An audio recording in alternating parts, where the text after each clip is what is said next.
Yo voy a poner aquí, ponemos la primera diapositiva, si quieres. El tema cuando uno aborda los problemas del equilibrio ácido-base se pueden abordar a partir de cualquier ecuación que incluya el hidrogenio.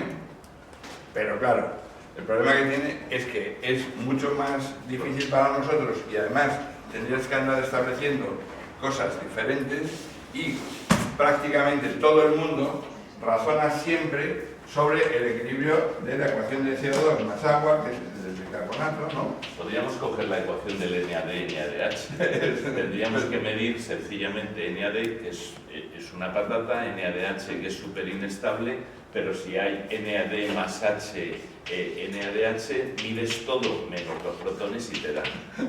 Esta lo que ocurre es que es facilísima de medir. Claro, aparte de que tiene la ventaja de que incluye los términos que fisiológicamente participan en modificar su reacción en función del pH de forma, digamos, fácil de entender, que son, por un lado tenemos en esta parte de la ecuación el aparato, digamos, lo relacionado con el respiratorio.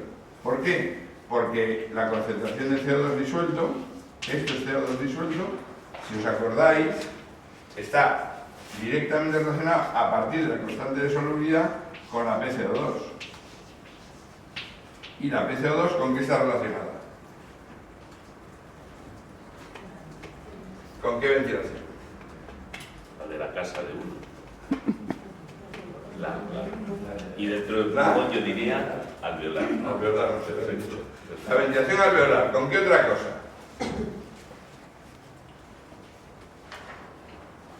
De las únicas dos cosas de las que depende la PCO2 es la ventilación alveolar y ¿qué más?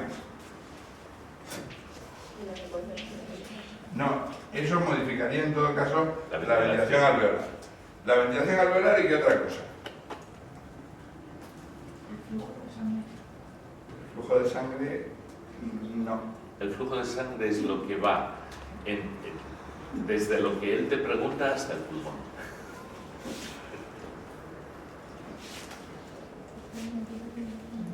A ver. ¿Sí? No tenía que ver con esto. Sí tiene, sí. Pues igual sí. Vamos a ver. La PCO2, ¿de qué depende? ¿De lo que ventilo y de qué otro elemento? ¿Y la concentración en el aire? ¿Eh? La concentración. La concentración es la concentración de CO2 disuelto es la PCO2. Veo que, o sea, por favor, cuando os den el título de médico, poner una adenda que diga, este título me vale solo para 6 meses. ¿No? Sí. A los 6 meses ya he devuelto todo lo que he estudiado y entonces, por favor, se me repita el examen para poder renovar el título cada 6 meses para confirmar que sigo siendo yo. A ver, es de perogrullo. O sea, la concentración que haya de un elemento, ¿de qué depende? La ventilación es cuando lo sacáis. La concentración depende de lo que sacáis y de lo que producís. Te proponen que sea producción. ¿Cómo? Te proponen que sea de la producción de CO2. Lo han propuesto. Sin ayuda. Sin ayuda. Lo que hace la memoria auxiliar. ¿No? La memoria auxiliar. La producción de carbónico que la pongo en el denominador o en el numerador.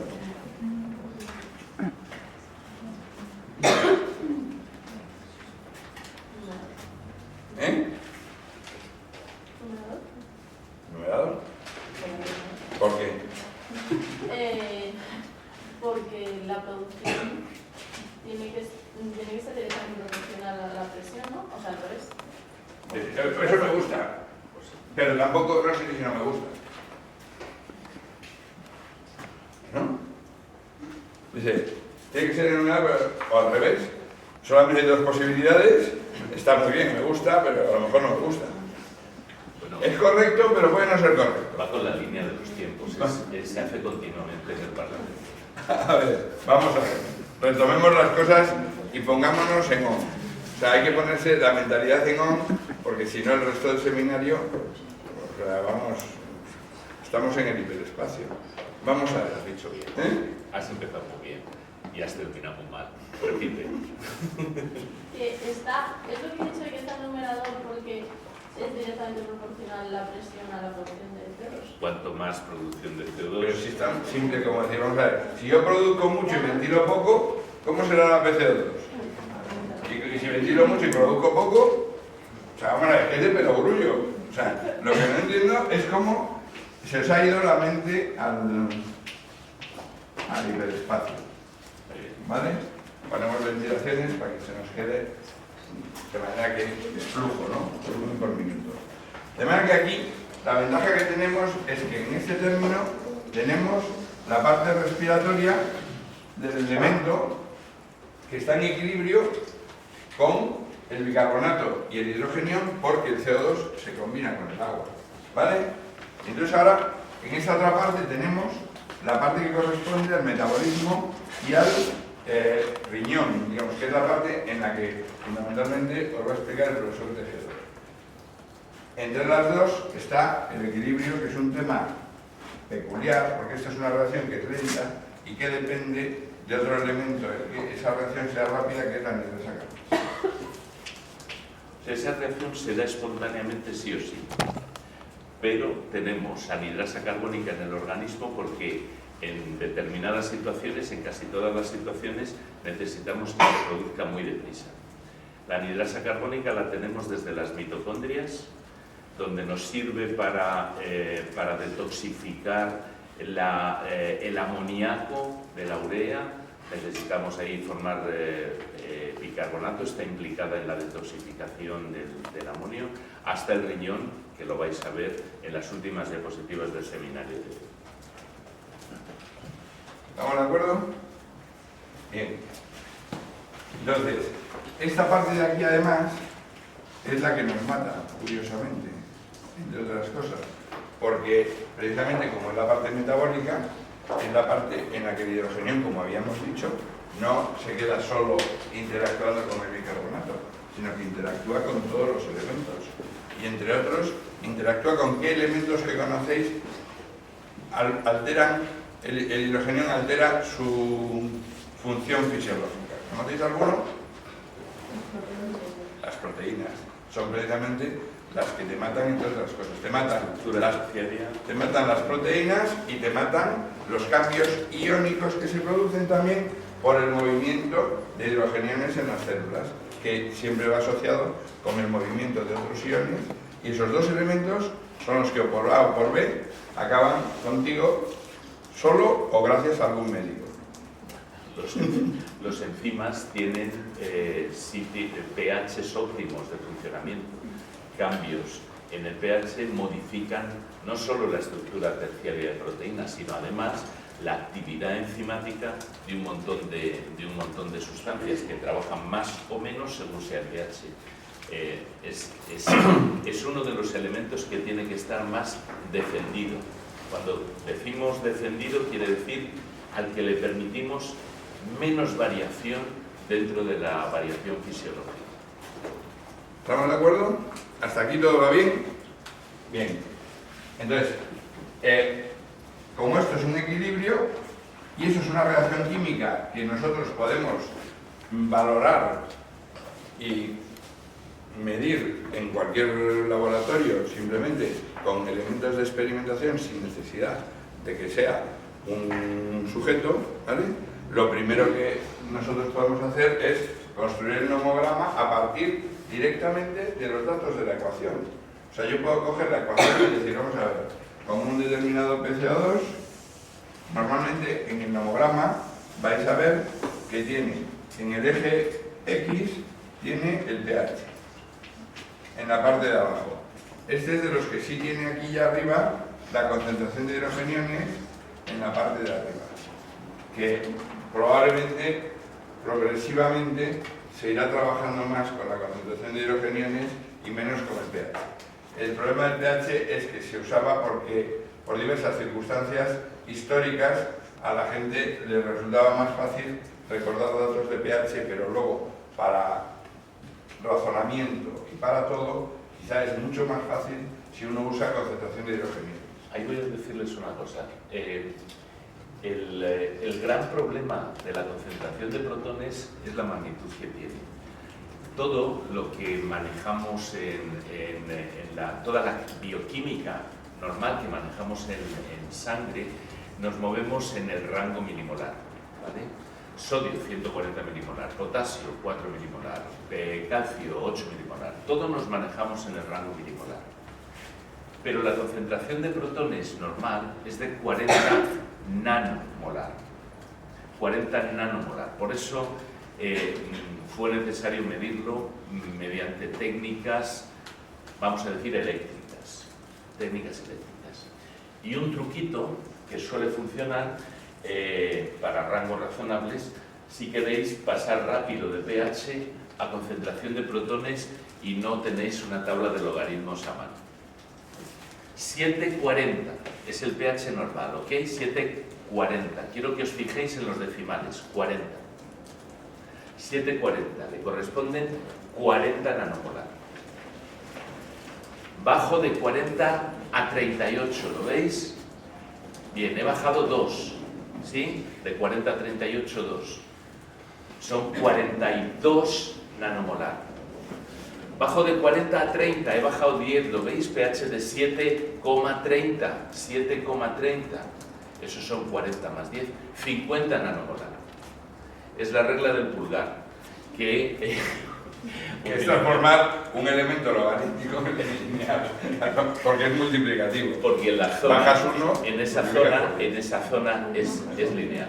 No, o sea, si bajas 1, multiplicas por 10. ¿Vale? Si necesitáis en algún momento haceros una idea rápida de si estáis haciendo bien las cosas o no. De todas maneras, el tema está en que luego cuando te mueves y ahora partes de otro punto, las escalas logarítmicas siguen siendo proporcionales al punto de partida. Y entonces por eso, en cuanto te vas, ya no es fácil razonar, porque siempre es proporcional al punto de donde partes. Con lo cual, es peligroso. Como yo digo siempre, el pH tiene los dos problemas para la mente humana.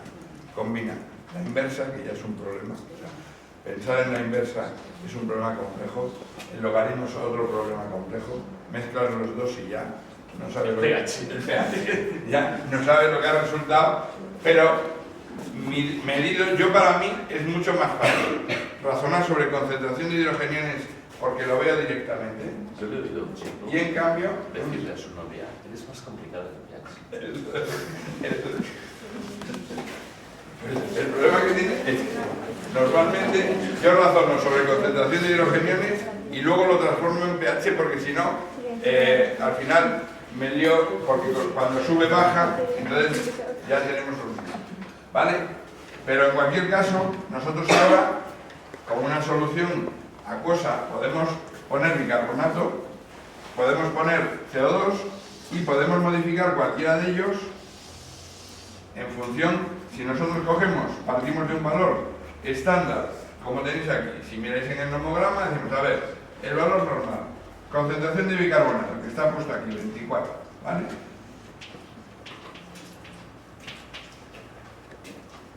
pH, 7,4. ¿Vale? Eso le corresponde a una PCO2 de cuánto, según la ecuación. Y fijaros que esto es la ecuación, ¿eh? Lo tienen los sujetos, pero la ecuación también permite saber cuál es el valor. ¿Cuál es el valor? ¿Cuál es el valor de la PCO2 normal? Pero pintado allí, pues sí. Sí. ¿Cuál es?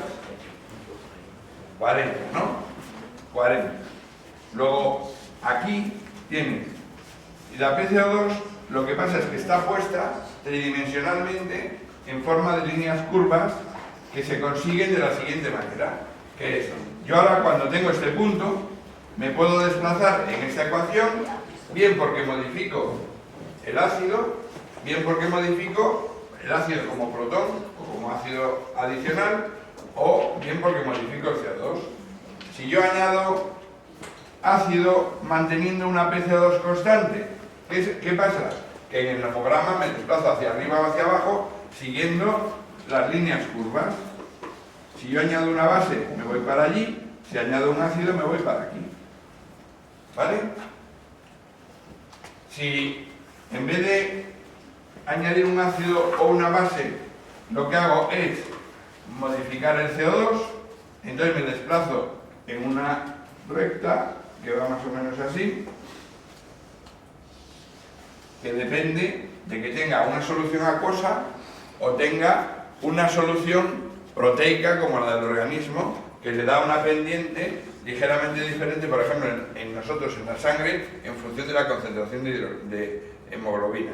Pero bueno, me desplazaría, de manera que si yo añado hidrogeniones como CO2, me voy desplazando hacia aquí, y si los quito, me voy desplazando hacia allí.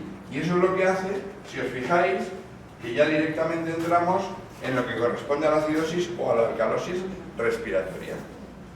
Igual que le sucede al pocillo, le sucede al sujeto. Que es, si yo, el sujeto, ventila menos que la producción de carbónico que tiene, ¿qué es lo que le pasa? Si yo, el sujeto no es capaz de ventilar lo que corresponde a la producción de carbónico que tiene, ¿qué le pasa a la PCO2? Que va subiendo y se va desplazando de aquí para acá, para acá, para acá, para acá. ¿Vale? ¿Estamos de acuerdo? Sí, sí. ¿Hasta ahí todo correcto? ¿Sin problemas? Bien. Entonces, ¿qué tipo de problema tiene este sujeto? ¿Tiene una acidosis o una alcalosis? Acidosis. Y como su problema ha sido ventilatorio, eso se llama una acidosis respiratoria. Si os acordáis de la diferencia entre si está uno poniendo malito o está malito? ¿Eh? ¿Y lo que hay que hacer con cada uno de ellos? Bien. Pues esto te está indicando que este sujeto no lleva mucho tiempo malito. O sea, se está poniendo malito en ese momento. Porque si llevase mucho tiempo malito, ahora ya su situación no sería esa.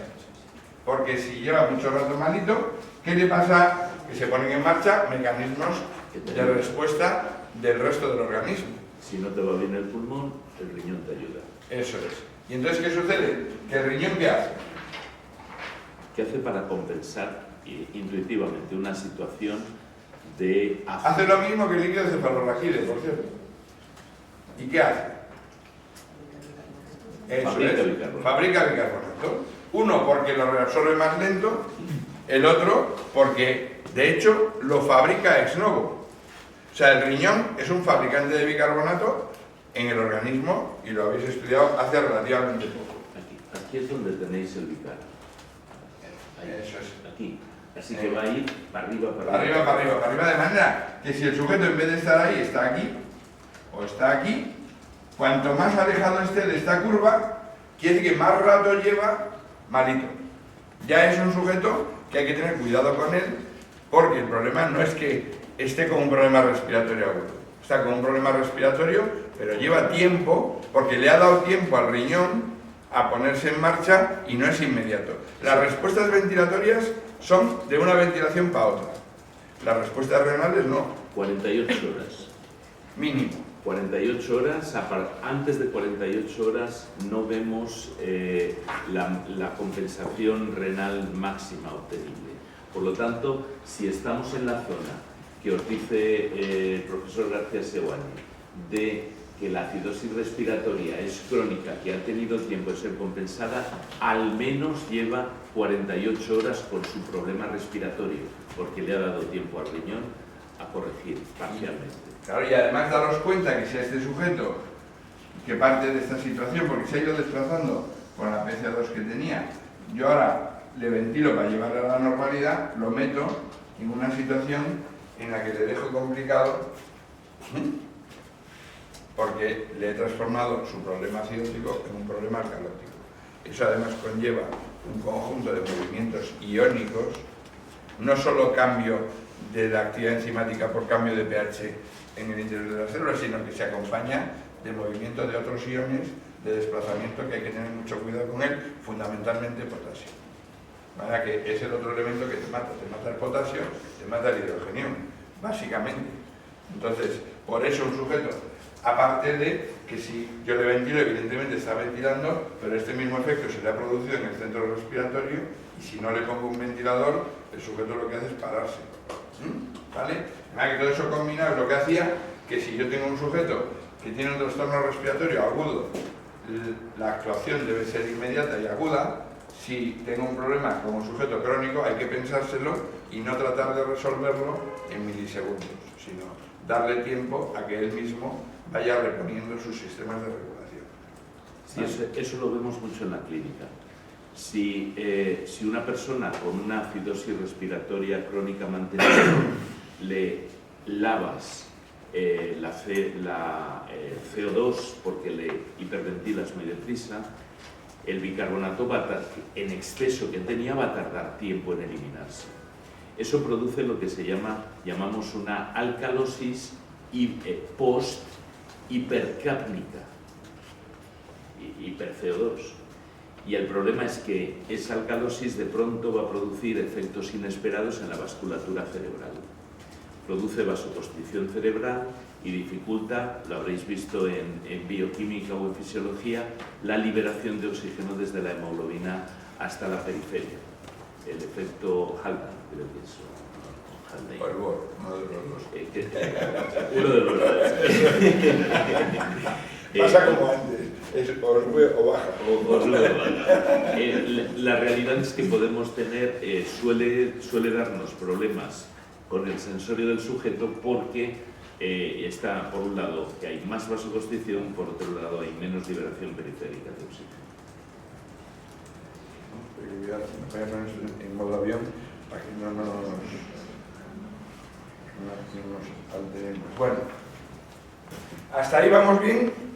Hemos recordado un poquito la parte del respiratorio. Todo esto lo habéis estudiado ya. Si lo recordáis, ¿lo recordáis? Bien, vale. Pues entonces, este mismo mecanismo se va a dar siempre también en compensación o en respuesta a otros tipos de alteraciones metabólicas. Pero, en principio, la parte respiratoria es mucho más fácil de pensar porque normalmente, bueno, esto vamos a seguir viendo, vamos a dejarle por aquí curvas, que son las curvas con PC2 constante, ¿vale?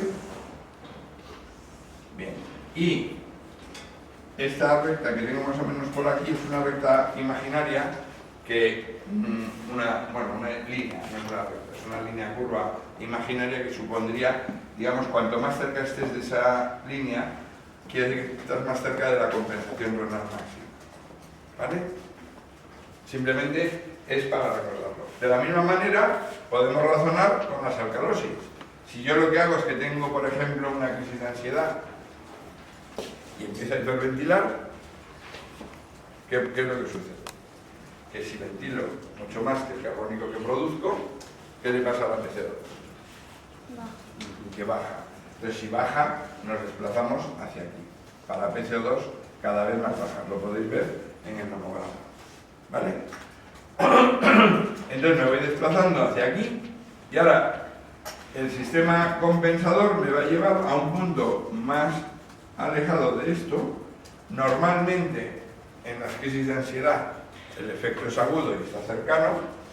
Si el problema, en vez de ser una crisis de ansiedad, es un problema de otro tipo, neurológico, de otro tipo que te dé una alcalosis respiratoria crónica, que no son tan frecuentes, pero sí se dan, pues entonces el problema es que te alejas de la curva hacia abajo y te indica que ese sujeto lleva tiempo en esa situación. Cuando tenemos una hiperventilación aguda, ¿ok? La CO2, ¿qué es lo que decís que le ocurre? Baja. Si es agudo, el bicarbonato todavía no le ha dado tiempo a cambiar. ¿Qué le ocurre al pH? Sube. Cuando sube el pH de modo agudo, se produce un cambio bien peculiar en el calcio. ¿Vale? El calcio está en equilibrio entre el calcio iónico y el calcio unido a proteínas. Habéis estudiado la importancia del calcio en la contracción muscular y el calcio del que depende la contracción muscular es el calcio libre. La peculiaridad es que cuando el pH se hace alcalino, el calcio libre se pega a las proteínas. En otras palabras, tu calcio total no varía. Si te miden el calcio total no tienes cambios, pero tu calcio iónico baja bruscamente porque tu calcio libre se está pegando a proteínas. Así que cuando hiperventilas y te pones alcalino, te pones alcalótico, tu calcio de pronto baja, tu calcio iónico baja y aumenta enormemente tu excitabilidad. Empiezas a tener sensaciones de hormiguillo alrededor de la boca, en la punta de los labios. La mano se te contrae, se te pone lo que llamamos mano de comadrona, ¿vale? Es el signo de Trousseau, lo veréis más adelante en semiología. Y los reflejos se te activan, se te disparan todos. Te tocan así sobre el zigoma y guiñas el ojo y se te va la boca, el signo es Bosté. Tienes una situación de tetania. Si estás hiperventilando, vas a ponerte que puedes tener hasta convulsiones. Por eso en las películas tipo Aterriza como puedas, cuando se ponen nerviosos, hay una cola de gente para dar de bofetadas a la persona para que deje de ventilar y se pregunte, ¿qué me está pasando? Que me están dando tortas por todas partes. Al menos deja de hiperventilar. Eso es lo que hay detrás. Hay modos mucho menos bruscos que dar de tortas a un paciente al que estáis hiperventilando y es hacerle subir su CO2. ¿Cómo conseguís hacerle subir la CO2 a un paciente que está hiperventilando, que está súper excitado desde el punto de vista neurológico, con reflejos aumentados, con mano de comadrona? ¿Cómo conseguís rápidamente hacerle subir la CO2? Con una bolsa. Haciéndole respirar su propia respiración, correcto. Eso es, ¿vale? Porque entonces ya lo que pasa es que no estamos ventilando el CO2 que estamos produciendo, sino que simplemente lo estamos volviendo a introducir en el sistema. Es como si tuviésemos un espacio muerto enorme. ¿Vale? Bien, ¿hasta ahí está claro? Bueno, pues la parte respiratoria, yo creo que está claro que ya hemos recordado un poquito cómo se razona. Ahora nuestro problema es cómo sabemos de verdad en qué situación está, no la teoría, sino un sujeto de verdad. Y para ello lo primero es ver cómo se mide esto en un sujeto de verdad. Sí, porque fijaros, como tantas cosas, cuando os explicamos lo que se sabe, lo explicamos de una forma con una cierta lógica, pero luego la realidad hace que cuando miras cómo se consiguieron medir todas estas cosas, y en otras palabras, cómo se creó el aparato de gases, es peculiar. El aparato de gases lo inventó Van Slyke, ¿vale? Y inventó una máquina tontísima. Lo único que tenía era un electrodo que era capaz de medir el pH, era capaz de medir la concentración de protones en una mezcla. No medía nada más. Y sin embargo, con esa máquina conseguía en la sangre de una persona determinar cuál era su concentración de CO2, cuál era su concentración de bicarbonato y, por supuesto, cuál era su concentración de protones. De hecho, eso era lo único que medía. Yo también vea. Ir pensando cómo podéis hacerlo. Bueno, la verdad es que, aunque lo entendáis, No sé, iba a pensar. mirad cómo Mucha gente dice, esto cuando ya se sabe, es lo que pasa siempre. Una vez que te cuentan cómo es, parece, joder, como lo de Andrés, que pero Grullo me acuerdo. Pero, sin embargo, descubrirlo es imposible. Fijaos lo que maquinó el Van Slyke. Cuando ahora cogéis una muestra de sangre de un sujeto para medirle la gasometría, hay gasometría arterial o venosa según el tipo de sangre que cojáis, y la metéis en la máquina la divide en 1, 2 y 3 muestras, por 3 canales distintos, ¿vale? A una, la que va en el centro, le hace lo que sabe hacer la máquina, y va y le mide el pH. Otra dice, mira, no tengo ni idea, ¿para qué te voy a engañar? Ni idea de la CO2 que tiene, pero le voy a poner yo la CO2 que yo quiero. Y la gasea con una bombona de CO2 que tiene una concentración conocida de CO2 y que es una concentración baja. Baja. Hasta que Vamos a poner esto. hasta que al llegar al equilibrio, esta muestra de sangre va a estar bien alcalina, ¿entendéis? Porque le ha bajado la CO2. Y a esta la gasea con otra bombona de concentración de CO2 también conocida, pero alta. Así que esta muestra de sangre, cuando acabe el equilibrio, será una muestra ácida, ¿lo entendéis? Porque va a tener más CO2, la CO2 que yo quiero que tenga, una CO2, qué sé yo, de 50, 55. No, de 90, mira. Ahí 90. os la vi. ¿Vale? Y ahora coge y le mide el pH, la máquina es lo único que sabe hacer, medir pHs, y le mide el pH a la que tiene la PCO2 baja y a la que tiene la PCO2 alta. Y extrapola entre las dos y dice, si tengo este pH con esta PCO2, este pH con este PCO2, y en la muestra verdadera tengo este pH, la sangre de este sujeto tiene esta PCO2. ¿Pilláis? Ahora ya tiene pH y PCO2. Y ya saca el bicarbonato. Con eso puede calcular el bicarbonato. Así que fijaros, sobre lo que usted quiso saber lo que es la gasometría y nunca le contaron. Mides la concentración de protones, de la concentración de protones y la PCO2 que estimas. De ese modo, aplicas la ecuación, esta es la de Henderson, Hasselbalch vino después con los logaritmos. Henderson todavía no maneja. No se maneja. ¿Vale? Y a partir de aquí ya obtienes el bicarbonato. Así que esto es lo que te da la gasometría. Te da el pH, sabemos que es medido, PCO2 sabemos que es estimado, pero razonablemente estimado, bicarbonato sabemos que está calculado, CO2 total es la PCO2 disuelta, es decir, PCO2 es más calculado todavía. La PCO2 multiplicado por ese coeficiente de solubilidad que a 37 grados es 0,03, al que le suma el bicarbonato. O sea, es un buen cálculo. Y el bicarbonato estándar que se usaba antiguamente para conocer trastornos mixtos, pero que hoy, en lugar del bicarbonato estándar, usamos o el nomograma de Davenport o lo que tenéis por detrás, ¿vale? Por lo tanto, el estándar ya no lo utilizamos. No sé si lo han entendido, así que les voy a hacer una pregunta. Venga, vale. Porque esta pregunta es la que después te hacen siempre los residentes. Vamos a ver, chicos. Hablemos de acidosis respiratoria, ¿sí?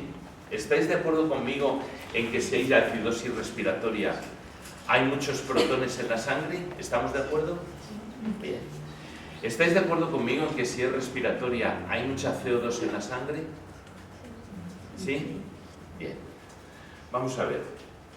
En esta ecuación, la ecuación de equilibrio en la sangre, quiero saber, en una acidosis respiratoria, muy fácil. Mi pregunta es, ¿el equilibrio, este equilibrio, cuando hay acidosis respiratoria, creéis que se desplaza hacia la derecha para aumentar los protones, o que más bien se desplaza hacia la izquierda para aumentar la CO2?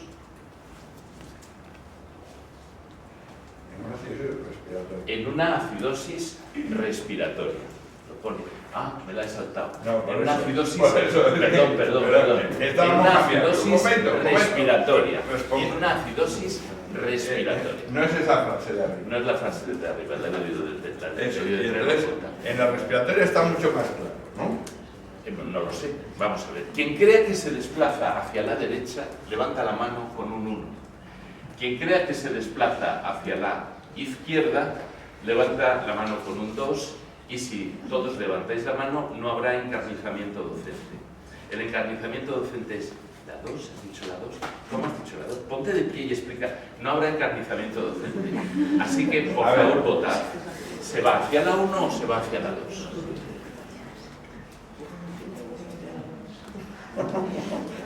Bueno, yo veo al 50%, ¿lo ves? Más o menos, ¿estás de acuerdo?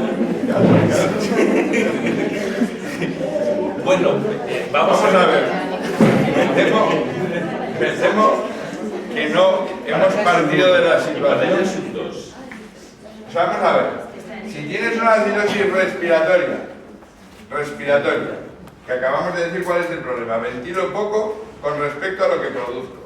Esta ecuación se encontrará desplazada hacia la izquierda 1 o hacia la derecha 2. Bueno, hacia la derecha 1 o hacia la izquierda 2. O hacia la derecha 2, hacia la izquierda 1.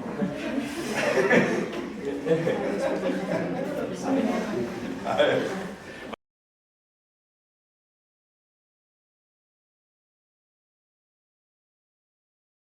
Vamos a ver, esta pregunta, La acidosis respiratoria.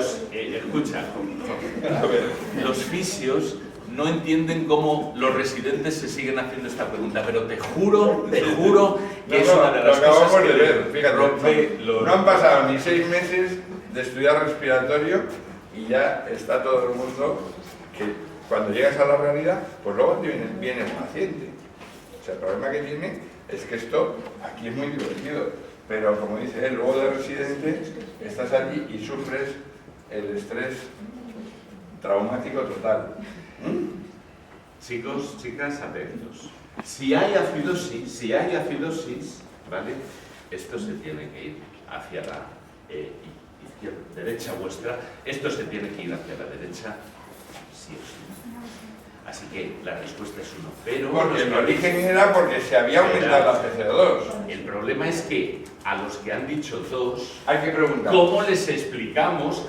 Chicos que habéis dicho la 1 y habéis acertado. Los que habéis dicho la 1, ¿cómo les explicamos a vuestros compañeros que han dicho la 2 que yéndose esta ecuación para allá, sube la PCO2? ¿No debería bajar la PCO2? ¿Cómo se lo explicamos? Este es el problema que tienen mis residentes. ¿Cómo se lo explicamos? ¿Quién me da una respuesta? Que es lo que estaba preguntando el profe. Esto es una acidosis respiratoria. Esta ecuación solo sirve para saber cuál es la situación de la sangre, ¿vale? Solo sirve para saber el valor que tiene la gasometría. Vamos a ver, la sangre no dice, voy a hacer una acidosis respiratoria, me voy a venir para acá, y ahora que ya tengo el pH bien ácido, ahora voy a aguantar la respiración. No, señores, esto sería una acidosis hematológica. Si es una acidosis respiratoria, el problema no está en la sangre, está en el pulmón. Es el pulmón el que no ventila.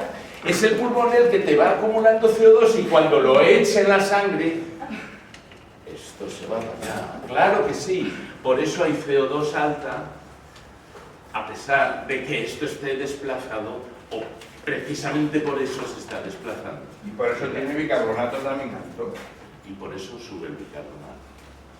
De entrada, simplemente por equilibrio. Luego, independientemente, ahora sí tienen razón los de las dos, pero ya no estamos en la respiratoria, estaríamos en la metabólica. ¿Tú crees que lo han entendido? No. Vamos a verlo, porque ahora la pregunta... Lo vamos a comprobar enseguida. Vamos a comprobar. Lo vemos en la metabólica, o sea, vamos, estoy seguro. Ahora la pregunta es la que está realmente en la pizarra. O sea, vamos a ver si lo ves. Vamos a ver. Si os dais cuenta, el profesor Tejedor os ha dicho lo mismo que yo os llevo repitiendo todas las veces desde el primer día del curso, que es, las ecuaciones siempre se cumplen, las relaciones siempre se cumplen, pero nunca dicen qué es lo que tiene que suceder cuando se modifica cualquiera de los elementos y estamos ante una situación en el organismo. O sea, en el organismo se cumple la relación pero no dice si el pulmón está bien, si mejor dicho, no dice quién es el causante, no dice quién se pone en marcha, eso no lo dice la ecuación. Lo que sucede afecta a cómo se desplazan las variables dentro de la ecuación.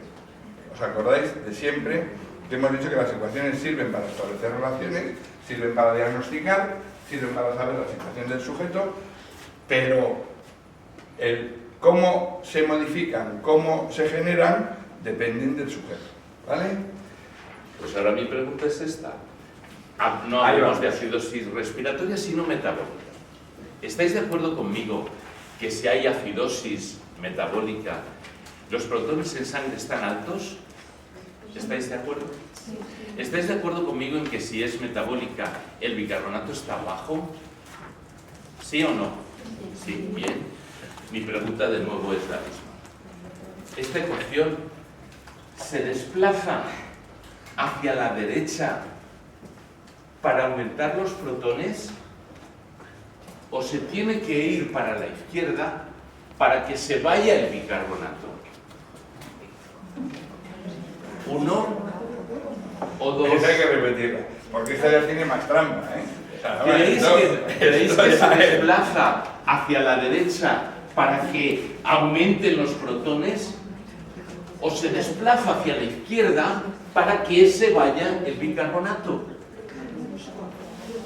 Quien crea que se desplaza hacia la derecha para que aumenten los protones son uno.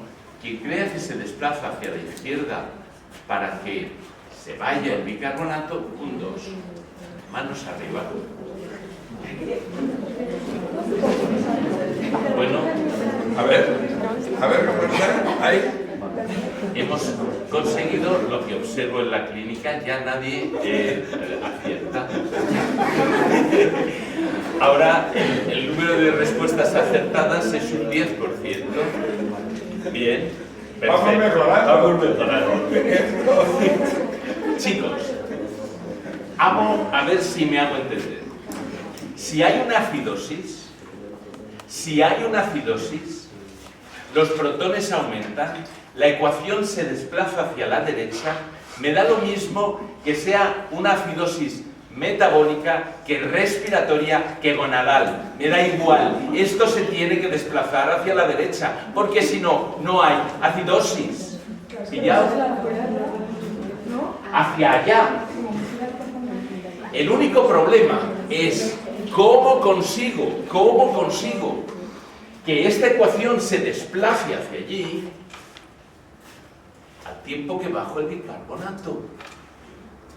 Esta ecuación no la podéis usar para explicar la enfermedad. Es solo el resultado de la enfermedad. ¿Cómo consigo que esta ecuación se desplace hacia la derecha vuestra y sin embargo baje el bicarbonato? Es muy sencillo. Las enfermedades que lo hacen, lo único que hacen es que vienen despacito, sin que la vean, vienen donde el bicarbonato y empiezan a tirar de él. Si tiro del bicarbonato, si me cargo el bicarbonato, si lo hago desaparecer, esta ecuación se va desplazando hacia la derecha y va acumulando, va aumentando los protones. ¿Pilláis?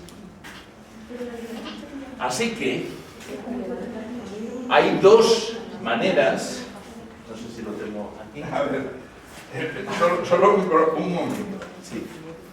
Porque me parece muy bien lo que has dicho, pero yo es que también lo veo más positivo. O sea, creo que todos teníais razón.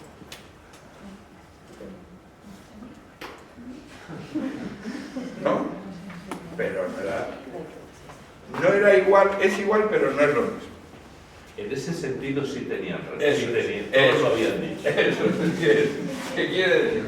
Él ha planteado una situación muy peculiar, que es, yo tiro del bicarbonato y consigo justo el resultado real que tengo en las acidosis metabólicas. Y eso es fundamental para recordarlo, porque fijaros que si yo tiro de aquí, ¿cómo estaría el CO2? ¿Alto o bajo? A ver, si yo tiro bicarbonato Lo primero que y hago es desplazo la tirar ecuación del para allá, y desplazo. ¿cómo estará el CO2? Más bajo que Si una yo aumento persona. el hidrogenión y me vengo para aquí, ¿cómo estaría el CO2? ¿Y cómo está en la acidosis metabólica? Bajo, me cachis en la mano. Entonces, ¿cómo puedo venir aumentando el hidrogenión, venirme para acá y tener el CO2 bajo?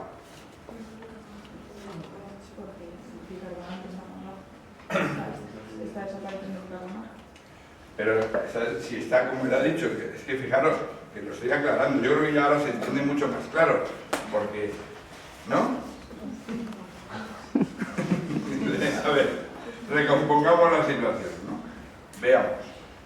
Si yo esta ecuación parto del concepto que él os ha dicho, es mucho más coherente para todo vuestro razonamiento clínico posterior. Os lo digo porque es justo esa, y normalmente todo el mundo tiende, por eso solo el 10% iba de la otra manera, a razonar diciendo aumenta el hidrogenión porque tengo una acidosis metabólica y entonces baja el bicarbonato, todo perfecto, pero ahora me encuentro con el problema del CO2, ¿vale? En el otro caso estaba muy claro, si yo tiro bicarbonato, aumento hidrogenión, tengo PCO2 baja. Cuando yo voy al sujeto, siempre tiene PCO2 baja, bicarbonato bajo, hidrogenión alto, ¿vale? Y puede ser por dos mecanismos diferentes, por el que él os ha dicho, o realmente porque hay otro elemento que ahora él puede considerar que se combina con el bicarbonato. Yo puedo considerar que simplemente libera hidrogenión, pero afecta al centro respiratorio y siempre la PCO2 va a estar en un equilibrio, que es el otro punto bastante importante y que lo digo ya, aunque luego lo vamos a recalcar más, y es que la CO2 en el fondo va a tener dos elementos, porque la PCO2, como hemos dicho hace un momento, es un elemento que además regula la ventilación, con lo cual en las acidosis respiratorias va a tener un conflicto doble, que tiene la PCO2 baja y tendería a hipoventilar el sujeto, tiene el bicarbonato alto. PCO2 alta. No, tiene la PCO2 alta y tendría a hiperventilar el sujeto, o tiene el hidrogenión alto, a ver, no, ¿qué he dicho? Si lo he dicho bien, PCO2 baja, que es como lo tiene, PCO2 baja, ¿por qué tira bicarbonato? Tendría PCO2 baja. Es en acidosis metabólica. Acidosis metabólica, tiene PCO2 baja y tendería a hipoventilar el sujeto intentando subir la PCO2, o tiene hidrogenión alto que tendería a hiperventilar y bajar la PCO2, y por eso se queda en un equilibrio intermedio de los dos efectos. Eso sería haciendo intervenir también la fisiología respiratoria combinada con la metabólica, pero para entender la metabólica solo, es muchísimo mejor, con diferencia, el aproximarse a través del bicarbonato que a través del otro mecanismo que podemos discutir posteriormente. Vamos con tirar bicarbonato. Porque después veremos la compensación, ¿vale? Pero por ahora estamos intentando conseguir bajar la concentración de bicarbonato del cuerpo. Que sería la forma de aproximarse a la ecuación y a la realidad. Y es lo que nos ocurre en las acidosis metabólicas. Tenemos dos maneras de hacer bajar el bicarbonato. Por eso hay dos tipos de acidosis metabólicas. Una es sacar el bicarbonato out of your body. Echar el bicarbonato fuera, ¿vale? Largarlo fuera. Bueno, no hay muchos agujeros por donde puedas echar el bicarbonato. Esta acidosis en la cual el bicarbonato se va, se la llama de muchas formas. Se la llama acidosis metabólica hiperclorémica, acidosis metabólica con anion gap normal. Yo la llamo acidosis metabólica de ay mamá que se me va. Porque en esta acidosis lo que hay es que se te va el bicarbonato. No tenemos muchos agujeros por donde se nos puede ir el bicarbonato. Básicamente tenemos dos agujeros.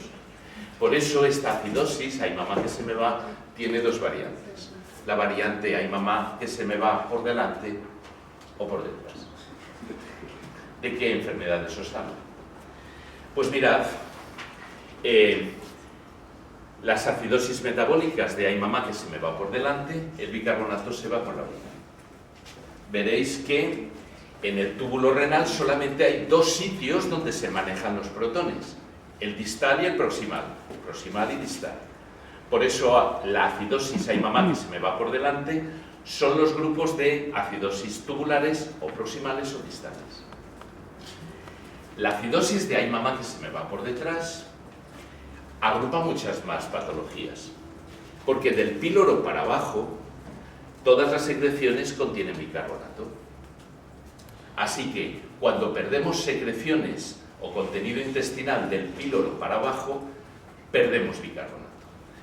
¿A qué me refiero? Me refiero a si tengo diarreas, si tengo enfermedades que os aceleran el tránsito intestinal, si me hacen drenajes de la vía biliar o drenajes del intestino o cortes del intestino, acortamientos del intestino, todo eso hace que pierda bicarbonato. Acidosis de ay mamá, que se me va por delante o por detrás. Pero atentos, ¿por qué tiene los otros nombres? Ahí lo tenéis. ¿Por qué son hiperclorémicas? Porque el bicarbonato cuando sale, no sale solo. No dices, uy, debo de tener diarrea porque voy dejando un reguerito de montañitas blancas. No. El bicarbonato sale disuelto en agua. Todas estas acidosis se acompañan de reducción de la volemia de un grado o de otro, porque ese bicarbonato sale con agua. Y además no sale solo. Si saliera solo, la diarrea tendría carga negativa, ¿vale? Probablemente podríamos usarla para encender linternas, por ejemplo, y solucionar la crisis mundial. Es una de las ideas que, aunque no lo ha manifestado, tiene Trump. Hagamos funcionar al mundo por zurullos. Bueno,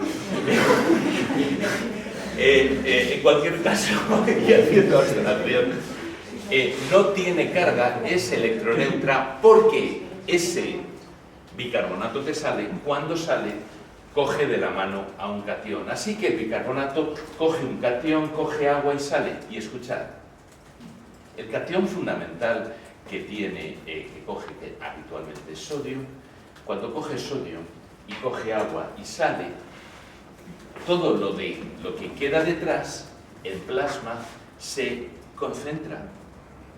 Y lo que queda detrás es cloro.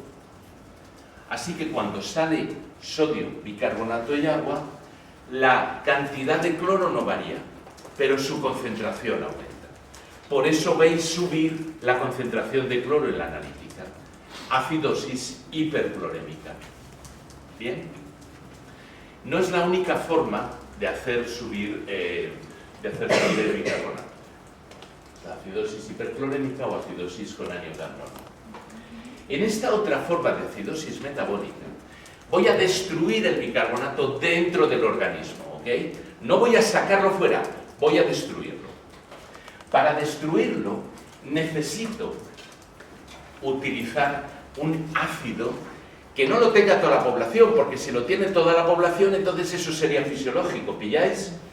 Así que es un ácido nuevo, algo inesperado, una sorpresa, lo que yo llamo el efecto Kinder. En esta acidosis voy a destruir el bicarbonato con un ácido, con esta fórmula, anión o protón, o protones, si es un bivalente o un trivalente. Esto es ácido. Cuando digo un ácido nuevo, no digo un protón nuevo. Si yo quisiera decir un protón nuevo, diría protón nuevo. Pero no digo protón nuevo, digo un ácido nuevo. El problema es que este ácido se disocia. El protón se combina con el bicarbonato y lo volatilizo por las napias. Me deshago de bicarbonato. Este bicarbonato que desaparece no arrastra agua, no arrastra cationes, no modifica la concentración de cloro, ¿pilláis? Pero por cada protón que se carga un bicarbo, si es un ácido monovalente, me deja detrás un anión inesperado, un anión nuevo, un anión sorpresa, el efecto Kinder.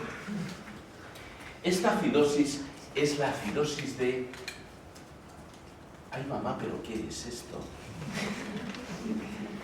Es una acidosis metabólica totalmente distinta de las anteriores.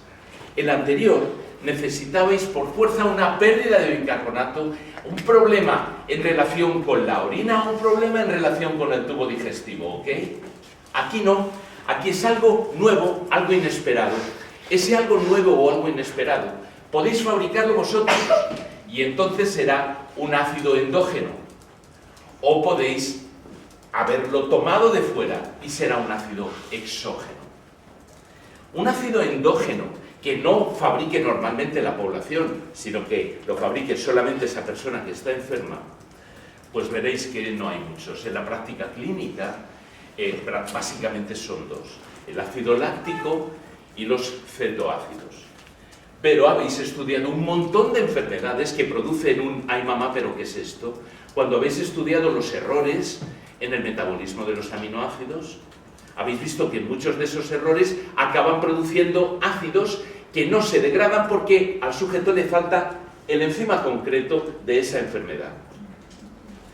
Cuando habéis estudiado el trastornos de los del metabolismo de los carbohidratos, habéis encontrado que en algunas situaciones se producen ácidos derivados de sosas o triosas que no se degradan porque falta justo el enzima para hacer eso. Es decir, los errores congénitos del metabolismo producen acidosis de ¡ay mamá, pero qué es esto! Junto con la acidosis láctica o la cetoacidosis. ¿Pilláis? Y están los ácidos externos. El problema es que intoxicarse con un ácido es complicado porque te quema la boca, no te gusta, no es habitual. Habréis visto poca gente que intente suicidarse bebiendo vinagre o chupando limones. En cambio, las intoxicaciones más habituales son con precursores de estos ácidos que saben bien, como los alcoholes. Te intoxicas con alcohol, tu organismo transforma el alcohol en ácido acético si has tomado etanol, y eso te produce este tipo de acidosis. De acuerdo, por lo tanto, tenemos en esta situación es una acidosis normoclorémica, porque no hay aumento del cloro, no se concentra, y es una acidosis con anión kappa aumentado porque ese anión se queda en tu organismo, y ahora os explicaré cuál es el concepto de anión kappa. Por tanto, tenemos dos tipos de acidosis metabólicas. Hay mamá que se me va, no hay aniones extra, el anión kappa es normal y el cloro tiende a subir porque se concentra al perder el bicarbonato con agua y un catión, y la acidosis de ay mamá, pero ¿qué es esto? En la cual siempre hay un ácido nuevo, inesperado, o de producción endógena o de producción exógena. La historia del anión kappa, la historia del anión kappa, la tienen los japoneses. La tienen los japoneses, ¿vale? Mirad, estas son mis cargas, la concentración de mis cargas positivas y negativas en mi cuerpo. Esta es mi barra, en azulito son mi barra de cationes. Como veis, casi todos mis cationes son sodio, luego tengo potasio, tengo calcio, tengo magnesio, y luego tengo un porrón de cosas más que aún estoy clasificando. Yo creo que todas ni las conozco. Y mi barra de aniones, más bien rojita, pues veis que hay bastante cloro, bicarbonato y luego una furrielada de cosas. Ahí hay bases nitrogenadas, ácido úrico, hay fosfato, hay todos los aniones que os imaginéis. Lo único que os puedo decir es que la altura de mi barra de cationes y de aniones es igual. Lo sé porque no puedo volar. Si tuviera más de una que de otra, podría echar electrones por las plantas de los pies y volaría. Y no, lo he intentado y no puedo. Soy electroneutro. ¿Qué le voy a hacer? Como no me quedaba tranquilo con esto... Ni siquiera podemos encender bombillas. Ni siquiera podemos encender bombillas, aunque estés descompuesto por dentro. Así que un día que se me ocurrió decir, bueno, voy a ver si compro para el hospital una máquina que me lo mida. Y allí entré en internet lo tiene todo, máquinas para medir electrolitos. Y allí venía Hitachi y tal. Digo, Hitachi dice sí. Digo, oye, que quiero una máquina para que... Sí, señor, ahora se la monto. Y me monta una máquina, muchas gracias, de nada, señor. Y cuando paso la sangre por ese autoanalizador, lo que me hace el autoanalizador es que me mide, y me mide muy bien el sodio, ¿vale? Me mide y me mide muy bien el cloro, y me mide muy bien el bicarbonato. También me mide el potasio, ahora os diré por qué no os pongo el potasio aquí para facilitar los cálculos.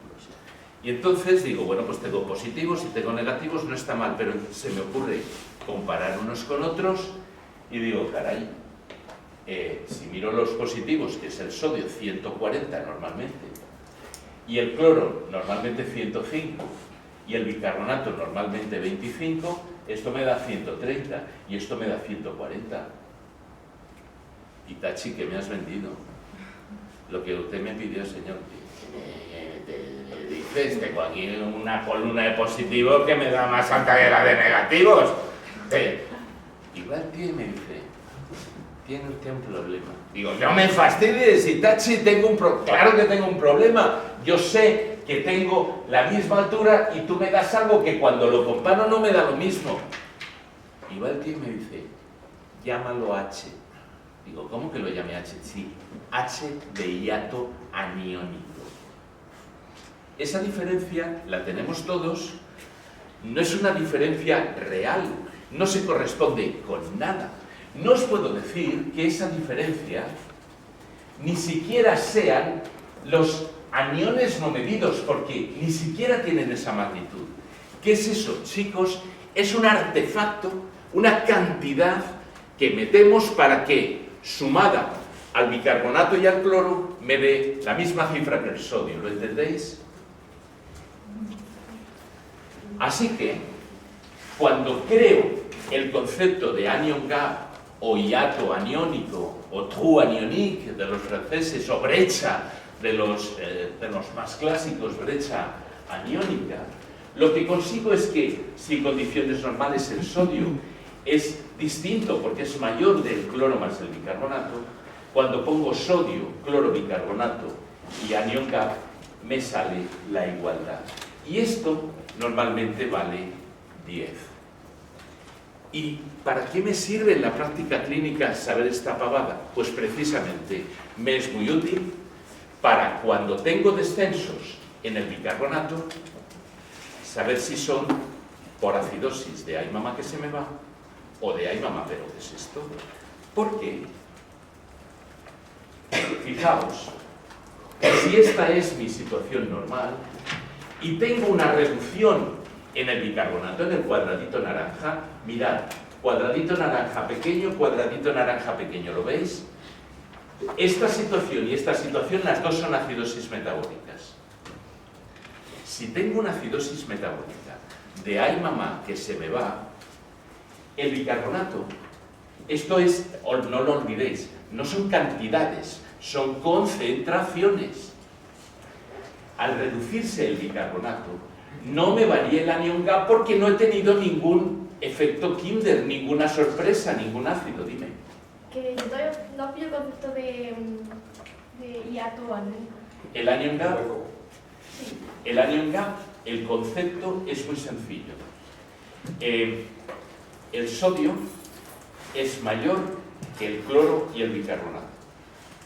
Si te quedas solo con eso, cuando tengas acidosis de un tipo o de otro y tienes una idea cualitativa de, bueno, son más pequeños, pues mira, aquí son más pequeños y aquí son más pequeños. Pero la diferencia es importante. ¿Cómo paso de ese concepto cualitativo a un cuantitativo? Aproximo una cantidad y esa cantidad la aproximo en 10 equivalentes, porque en condiciones normales esto es 140, 105, 25, esto es 130, es una forma de decir. La diferencia normal entre el sodio y el cloro más bicarbonato es 10. No me apetece ponerle nombre, no le pongas nombre, llámalo diferencia normal. Itachi lo llamó H. ¿Vale? ¿Sí? Y en general, cuando oigas hablar, se le llamará anion gap. Anion gap, porque el término inglés. Si trabajáis en Francia, te llamarán trou anionique, agujero aniónico. ¿Vale? En cambio, en una acidosis metabólica, por un ácido nuevo, la A, esa parte aniónica del ácido Perdón un nuevo. segundo, porque antes te cortaron y ahora te corto yo. Que es que en la anterior, que se quedó a medias porque le interrumpió, daros cuenta que, como explicó antes, precisamente la disminución de bicarbonato iba acompañada de aumento de la concentración de cloro porque se había llevado el sodio, ¿os acordáis? Y por eso, que es la parte que se quedó sin explicar, esa diferencia se mantiene el anion gap porque la parte de bicarbonato que se ha ido, en realidad en concentración, la ha asumido el cloro, que es el que se ha concentrado. A ver, ahí hay otro. Pero también hay variación de la concentración de sodio, ¿no? Sí, pero el sodio No, de la cantidad, porque el sodio se fue con agua. con agua. ¿Bien? Bien, Es bien. decir, Esa pregunta está muy es bien. muy buena. Muy buena. Porque No. es el problema de siempre que tenéis cantidad, volumen, concentración. Muy bien. ¿Pilláis eso? Sí. Sí, yo creo que esa ha sido muy Es buena una pregunta para centrar el problema, que es, ¿se ha ido sodio? Sí, señor, se ha ido sodio, pero el sodio se ha llevado el agua y precisamente lo que ha hecho es que se concentrase el cloro, porque el sodio se fue con el bicarbonato. Sí. En patología lo vais a ver sobre todo en pediatría. Son los críos los que tienen más facilidad para perder predominantemente agua o perder predominantemente sodio. Las deshidrataciones en los niños, veréis y aprenderéis que son deshidrataciones hipotónicas o hipertónicas en función de cómo sea el tipo de pérdida. En el adulto suelen ser isotónicas las pérdidas, por eso no ves cambio en la concentración. ¿Vale? Bueno, pues ahí tenéis cómo esto nos permite el anion gap está aumentado en este tipo de acidosis, pero pensad que dentro de ese anion gap está la parte fisiológica. Esta parte la tengo yo, estoy orgulloso, yo tengo anion gap, esto es bueno, esto es sano, pero la parte guarra, cochina, la que viene de fuera, está aquí y yo no las diferencio porque no puedo diferenciarlas, están en la misma diferencia entre cloro bicarbo y sodio, por eso digo que aumenta el anion gap. Esto que yo tengo aquí está aquí metido y además se le añaden El ácido nuevo. esos nuevos, ¿vale? El ácido nuevo que ha aparecido, que era lo que habíamos visto antes, lo que venía acompañando el protón en forma de ácido y que el protón se combinó con el bicarbonato y él se quedó ahí en forma de anion gap. De forma que las acidosis metabólicas típicamente las dividimos en acidosis con anion gap normal, son por pérdida de bicarbonato o falta de fabricación de bicarbonato, y anion gap aumentado por acúmulo de ácidos. ¿Entendido? Ácidos AH, no protones. Los protones no me sirven para diferenciarlo, es el ácido lo que me da la diferencia. Fijaos que aquí tengo fundamentalmente acidosis hay mamá que se me va por delante, acidosis tubulares, y acidosis de hay mamá que se me va por detrás, pérdidas del píloro para abajo, diarrea, y hay unostomías, colostomías, ileostomías, derivaciones intestinales que te sacan el bicarbonato sin darle tiempo a ser reabsorbido. El intestino, el tubo digestivo, está en un equilibrio estricto en bicarbonato y ácido, ¿vale? Estricto. Fijaos, el estómago está segregando montonazos de ácido clorhídrico. El páncreas, la vía biliar, el propio intestino está segregando montonazos de bicarbonato. El resultado de los dos es una pequeña diferencia a favor de que haya bicarbonato en el intestino. Y ese bicarbonato en el intestino, flaca, lo recuperas en el colon. Y al final estás en equilibrio. Pero si alteras ese equilibrio porque tienes vómitos o te ponen una sonda nasogástrica, vas a perder clorhídrico y te vas a poner alcalótico a morir. En cambio, si tienes pérdidas porque te sacan los jugos intestinales antes de poder recuperar el bicarbonato en el colon, vas a perder bicarbo y te vas a poner acidótico a morir. Por eso el píloro nos marca que las pérdidas de píloro para arriba me van a dar alcalosis y las pérdidas de píloro para abajo me van a dar acidosis. ¿Sí? No he dicho ninguna burrada con lo que... No, es que cuando uno ve el vídeo del año pasado descubren lo que se equivoca. Bien. Ya os he dicho yo que los vídeos siempre, luego mira uno y ahí va, lo he dicho del revés. En cambio, Y las esto, acidosis... como os ha pasado a vosotros, es relativamente frecuente. Tú lo estás pensando de una manera, pero cuando lo dices has dicho lo contrario.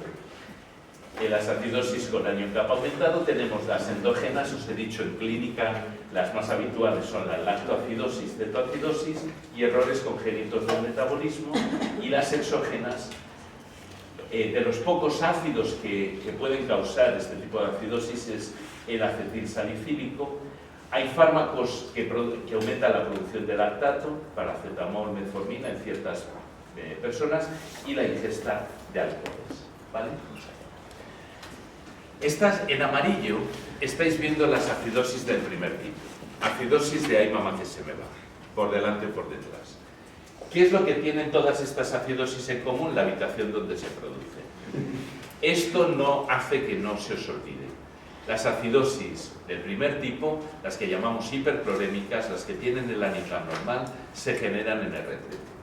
Por delante o por detrás, no lo olvidéis. Nada que ver con las enfermedades con anión capa aumentado.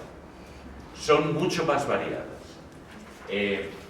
Este tipo, que ha tenido una parada cardiorrespiratoria y todo su metabolismo del azúcar sigue, se mantiene, pero no tiene oxígeno para transformarlo en CO2. Así que se queda ahí estancado, empieza a producir ácido láctico, además de que el propio CO2 no lo ventilas.